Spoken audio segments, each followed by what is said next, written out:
Yeah, hey now. Good morning, PSW staff, clients, friends. Join us for Wednesday. Okay, we're going to do another musical. I know last week with Calamity Jane, I was like, maybe we'll look at another musical. But I thought there's a few more that I thought that we should talk about. I mean, there's thousands we could talk about, but I want to do this because I know John loves this. I know my parents love this, and that's pretty much all that counts. Well, Bonnie too, I think. Well, it counts for everybody. Let's just put it that way.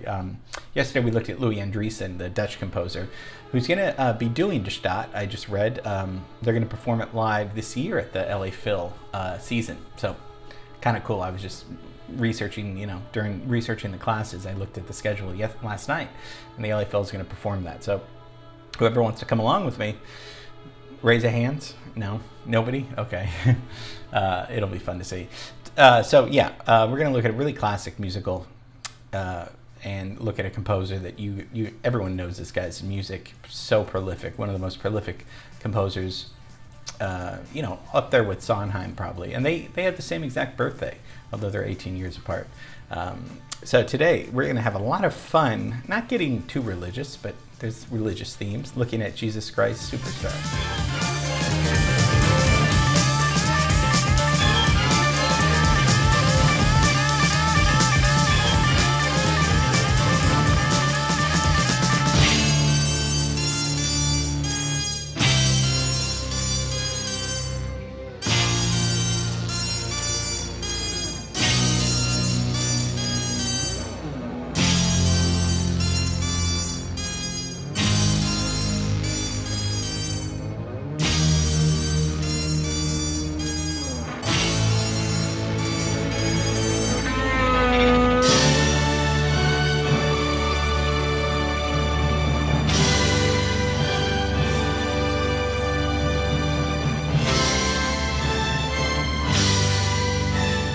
Jesus Christ Superstar is a 1970 rock opera. Yeah, we've looked at some rock operas. I mean, we looked at Tommy, so we'll get into that. Music by Andrew Lloyd Webber. That's the composer I was talking about. People know Cats. People know The Phantom of the Opera. Endless amount. And his lyricist, Tim Rice, is on this. Composed the lyrics for this. Originally, they couldn't get funding for this thing. There were kids. They couldn't get funding for a stage production, so the composers decided to do a rock album musical, and then it turned into a success on the stage afterwards. So kind of interesting. Usually, it's the musical and then the soundtrack. Here, it's a musical soundtrack, and then it became so popular, and we'll look at the success of it, that they made it kind of into a show from the CD, from the album. Not the CD, sorry, because it was an album when it came out. They made it from that. So the Broadway stage debut happened in 1971, so it was written the year before, and the musical is sung through, as we call it. That's why it's hence the opera. So there's no spoken dialogue in the musical, and loosely, based on the Gospel's account of the last week, the final week of Jesus' life, beginning with the arrival of Jesus and his disciples in Jerusalem, and then ending with the crucifixion, and then Judas is a big character in this. The kind of struggles, the interpersonal struggles between Jesus and Judas. And some of those aren't in the Bible, but again, this is show business. So let's just talk about Lloyd Webber for just a second before we get into the history of and we're going to be just referring to the movie version as I intersperse the songs from the rock opera. English composer of musical theater. A lot of his musicals have run in the West End and on Broadway for, decades. He's composed about 21 musicals, song cycles, variations, film scores, even a beautiful Requiem Mass that he wrote when his father passed away. Pia Jesu is just gorgeous.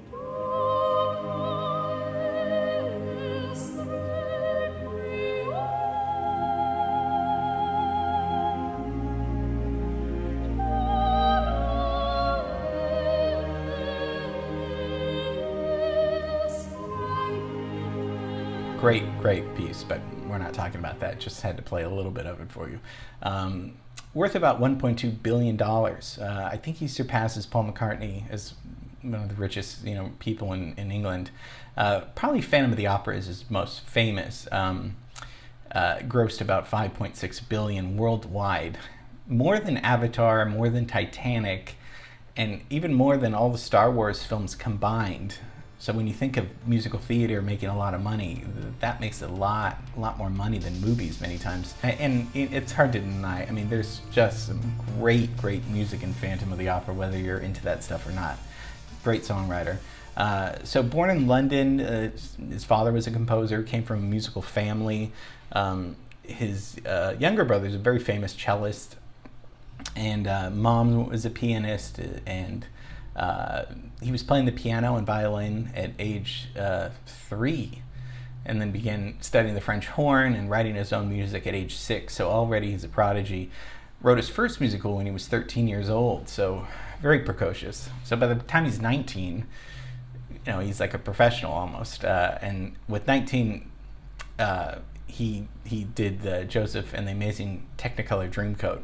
So he studied history in Oxford, and then in '65 went to go study music at the Royal College of Music, one of the best music schools, and pursued musical theater. So when he was 17, he was introduced to the 20-year-old lyricist Tim Rice, and Tim Rice is a great lyricist. I mean, if you know Aladdin and The Lion King and Beauty and the Beast, Tim Rice wrote the lyrics to all those. Great music. So Andrew's early influences, I mean, if you're a musical theater composer, how could you not be influenced by Richard Rodgers? We looked at Richard Rodgers and Rodgers and Hammerstein musical. And also Lionel Bart. Who's Lionel Bart? He wrote Oliver. We did a whole movie, did a whole class on Oliver the musical. So it's kind of that style. That's why, and melody is and we looked at Oliver and the importance of that because it's so singable, right?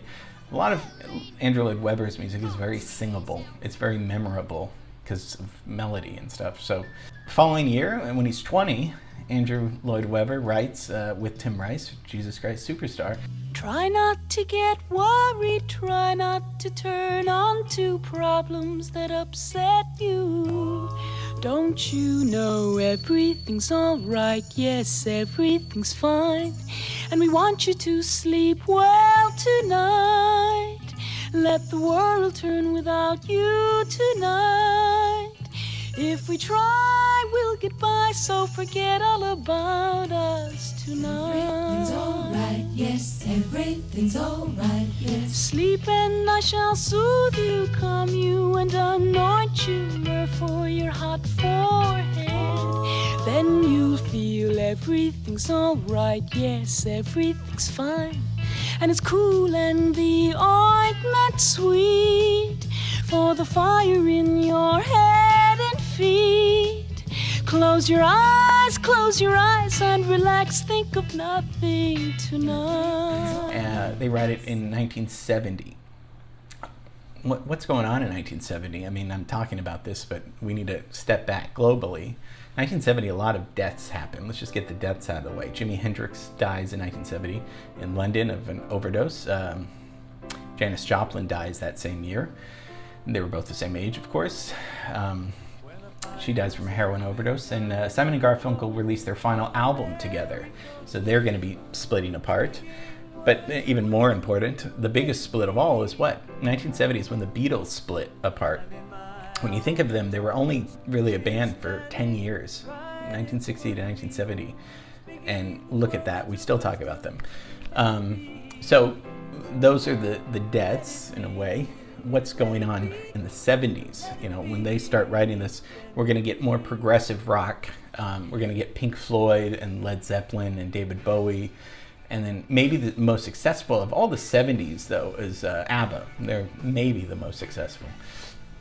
So let's get a timeline of musicals, just so we're clear on when this comes out, what we're even talking about. So this timeline is when the actual Broadway musicals come out, not the movies. The movie versions come out a little bit later, except with Calamity Jane, because that was a movie first, and then also Yankee Doodle Dandy is a musical, 1942, but that's the film version of George M. Cohan's life. We talked about that. So Yankee Doodle Dandy and Calamity Jane we're talking about, those are the movies. Everything else on this timeline is, and Brothers of Cherbourg is not, I mean, it's a musical, but it's a movie. Everything else are the original Broadway productions. So it comes out about a year after Tommy. We did a whole class on The Who's Tommy, rock musical, rock opera with Pete Townsend, who kind of conceived the whole thing. That's 1969, so right about a year before Jesus Christ Superstar is written. So Tommy, and then Brothers of Cherbourg comes out in 64.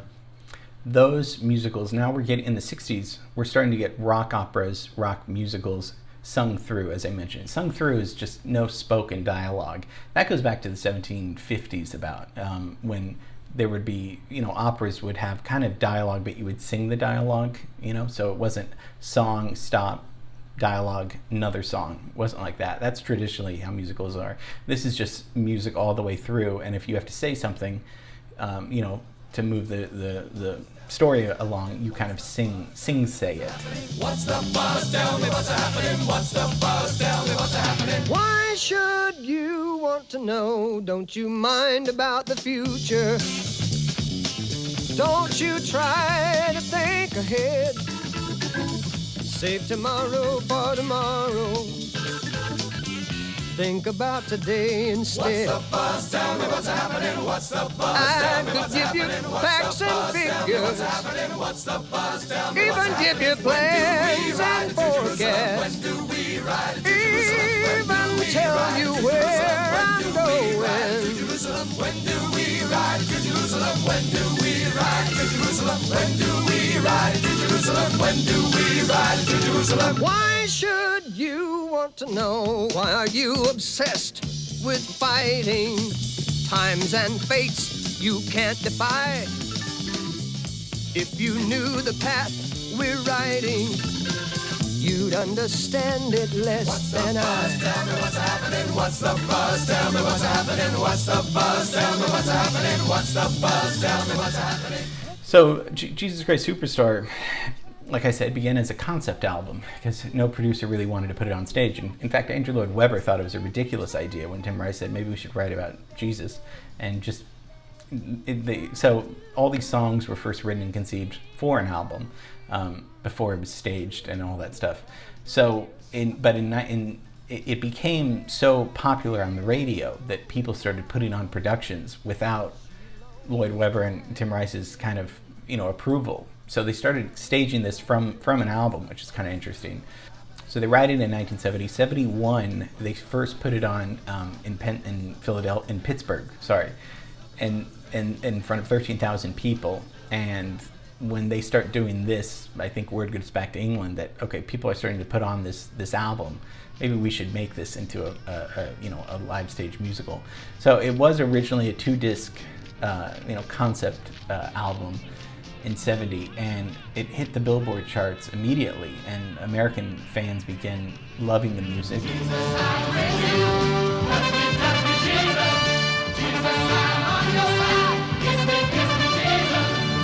You know I love you. Did you see our way? I believe in you and God, so tell me that I'm saved. Christ, you know I love you. Did you see our way? I believe in you and God, so tell me that I'm saved.